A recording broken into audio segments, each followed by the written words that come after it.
Let's get into this. So what is bias? Bias क्या है? What is bias? So determining the bias, कैसे bias निकालते हैं? So it's very simple.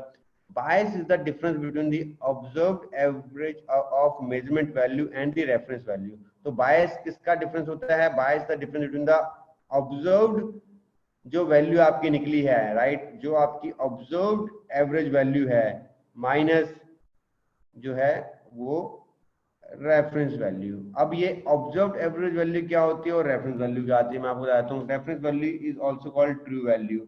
ये true value क्या है? ये ट्रू वैल्यू जो है वो एक्चुअल जो वैल्यू है वो कहलाती है true value. Observed average value क्या होती है? जो आपने मेजरमेंट करी है। बायस क्या होता है? उसका डिफरेंस होता है। बायस बेसिकली एरर है। जैसे मुझे आप एक चीज बताओ, ये जो मैं अभी आपसे एक चीज, ये मान लीजिए this is there, right, this pen is there, इसकी ओडी कितनी होगी? इसकी ओडी कितनी होगी? How much will be the OD? बताइए मुझे। 2 3 4 5 6 7 कितने mm होगी लगभग? इसका ओडी कितना होगा? What should be the OD of this pen? 7 8, चलो 6 8 8.50 मान लो, ठीक है, एक अंदाजा मान लीजिए 8.50, ठीक है। अब मैं आपको देखो बता रहा हूँ ये स्टडी कैसे करनी है। अब I am going to now tell you how exactly this study you need to do. आप मुझे एक चीज बताओ, इसकी जो मैं प्रैक्टिकल आपको करके बता रहा हूँ, इसकी जो 8.5 ही क्या इसकी ओडी, इसकी ओडी 8.5 है? इज इट श्योर कि 8.5 है? बायस स्टडी में कुछ रूल है, बायस स्टडी के कुछ नियम है।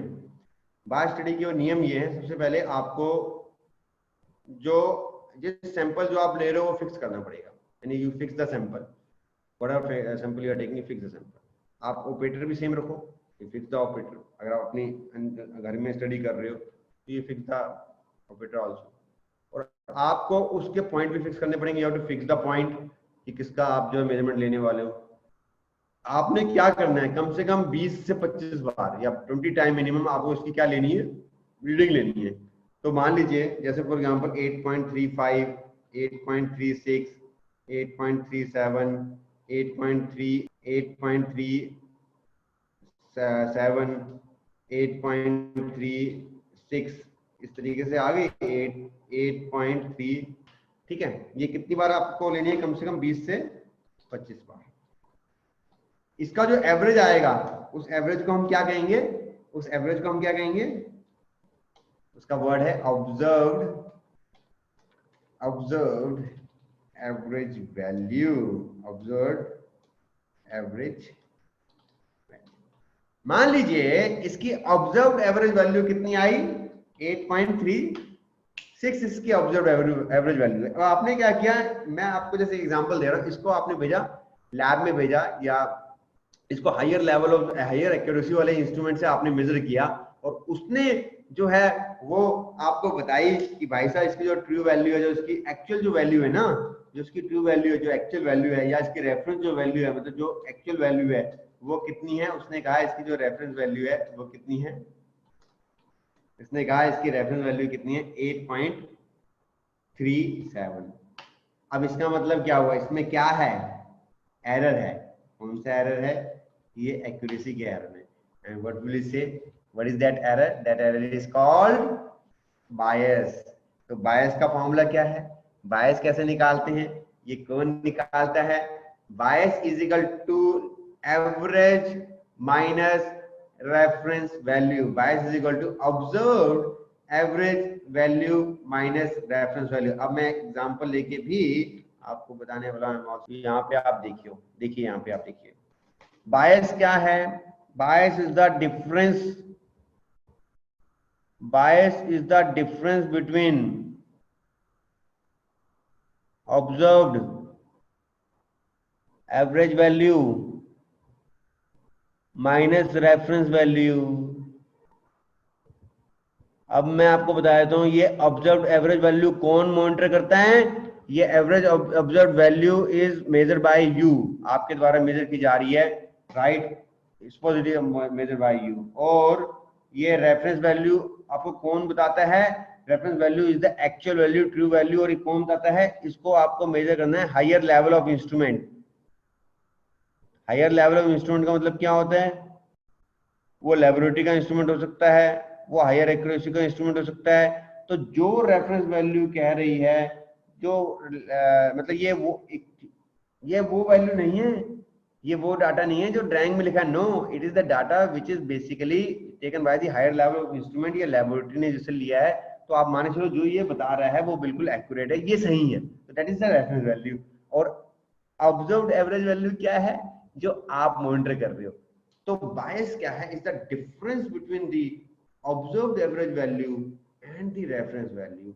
और अब जो बायस है वो एरर है, ये प्लस में भी हो सकता है और ये कितने में हो सकता है, माइनस में हो सकता है। नहीं, reference value is customer specified value? No, reference value is not customer specified value. Reference value is the value which is calculated by the higher level of instrument. Reference value is the value which is the actual value of this OD, ये Spain की OD की जो actual value. चलो अब मैं आप सबके सामने, आप मिलके जो है मेरे साथ जो है ये कैलकुलेशन, एक डायमेंशन लेनी है, एक पार्ट लेना है।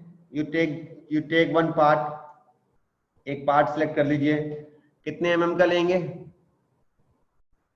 कितने का भी ले लो, कोई भी डायमेंशन ले लो, any dimension, 5 mm, 10 mm, 15 mm, 20 mm, ठीक है। मान लीजिए आप 10 mm का, आपने कोई भी प्लस माइनस कुछ भी हो सकता है उसका, आपने एक पार्ट सिलेक्ट कर लिया। पार्ट सिलेक्ट करने के बाद आपने क्या किया, ऑपरेटर आपने सिलेक्ट कर लिया, आपने ऑपरेटर फिक्स कर दिया, आपने इंस्ट्रूमेंट जो है वो भी आपने फिक्स कर दिया, इंस्ट्रूमेंट भी रख लिया, ठीक है। जो जिस इंस्ट्रूमेंट के आप स्टडी कर रहे हैं वो आपने ले लिया। मान लीजिए वर्नियर कैलिपर है, एक मान लीजिए, ठीक है, वर्नियर कैलिपर है।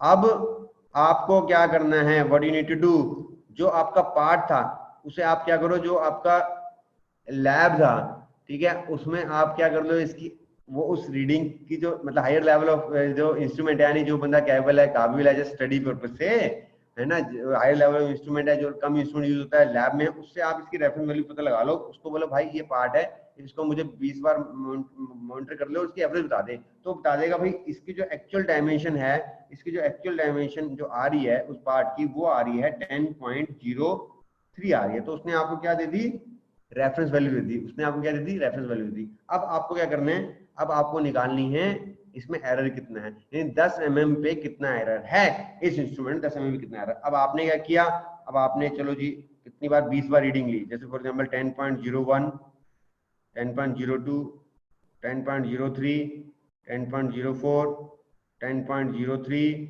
10.01, ऐसे करके 10.02, कम से कम आपने कितनी रीडिंग ले लिया, आपने 10.02, आपने 20 रीडिंग लिया, और इसका फिर आपने एवरेज निकाल लिया, इसको टोटल एडिशन करके डिवाइड बाय जितने टोटल नंबर ऑफ रीडिंग थे, और आपका मान लीजिए जो ऑब्जर्व्ड एवरेज वैल्यू कितना आ गया, एवरेज ऑब्जर्व्ड वैल्यू आपका आ गया मान लीजिए 10.02, ये आपकी ऑब्जर्व्ड वैल्यू आई। और रेफरेंस वैल्यू क्या थी, जो आपको हायर लेवल ऑफ इंस्ट्रूमेंट बताई थी, जो लैब ने बताई थी, वो आ गया 10.03। इसका मतलब आपका बायस क्या है, इसका मतलब आपका जो बायस है वो है -0.01, यानी इसमें जो एरर है, यानी इसमें क्या है कि जो 10.03 जो भी डायमेंशन होगी उसको आपका इंस्ट्रूमेंट कितना बता रहा है, उसका आपका इंस्ट्रूमेंट बता रहा है 10.02 बता रहा है, राइट। यानी इसमें आपका जो है आपका इंस्ट्रूमेंट -0.01 करके बता रहा है।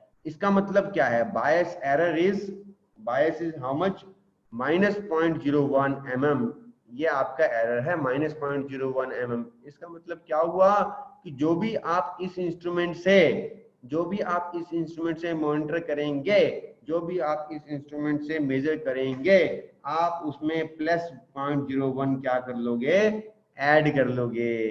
क्यों, क्योंकि एक्चुअल में जो आपका जो 10.03 है उसमें आपका जो एरर है वो कितना बता रहा है, वो माइनस में बता रहा है। तो आपको ये बात समझ में आई, बायस का मतलब क्या है, error.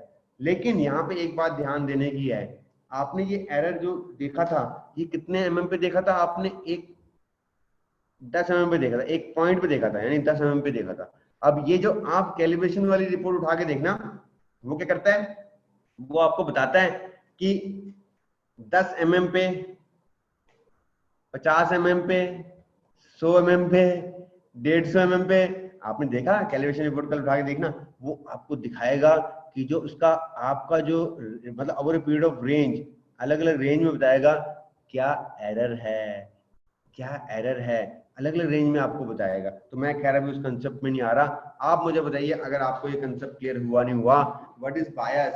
Bias is the difference between the observed average value and the reference value. Reference value की वैल्यू कहां से पता लगेगी? ये कस्टमर बताएगा जी? नहीं, कस्टमर नहीं बताएगा, कौन बताएगा? ये हायर लेवल ऑफ एक्यूरेसी वाले जो इंस्ट्रूमेंट है उससे पता लगाई जाएगी, राइट। और ये हमें निकालनी चाहिए, जी हाँ निकालनी चाहिए। कौन निकालता है ये साहब? ये तो कैलिब्रेशन रिपोर्ट वाला जो है वो निकाल के देता है हमें। क्या ये कैलिब्रेशन रिपोर्ट में ये बायस लिखा होता है? हाँ जी लिखा होता है। कितने में पे लिखा होता है? वो अलग अलग रेंज में भी देता है। क्या हमें खुद भी कैलकुलेट करना चाहिए बायस? खुद कैलकुलेट करने की ऐसी आवश्यकता नहीं है। अगर आप करना चाहें स्टडी पर्पज से तो कर लीजिए, क्योंकि कस्टमर तो निकाल के देता ही देता है। ये जो आपने कैलकुलेशन करी है, ये आपने कितने पॉइंट पे करी है? ये आप नहीं करते, कैलकुलेशन एजेंसी वाला करता है। Mostly I never see that people doing this is done by the calculation agency. आपने 10 mm पे किया है, आप उसे क्या कहते हो? कैलकुलेशन एजेंसी वाला 10 पे भी, 10 पे कितना? ये 10 पे एरर है। ये जो -0.03 एरर है किस पर है? ये 10 पे है। बट क्या 20 mm पे भी इतना एरर होगा? क्या 30 mm पे या 50 mm पे भी इतना एरर होगा? मेरी बात समझो, मेरी बात समझ रहे हो आप भाई? This error will very, this error will very, may very, ठीक है।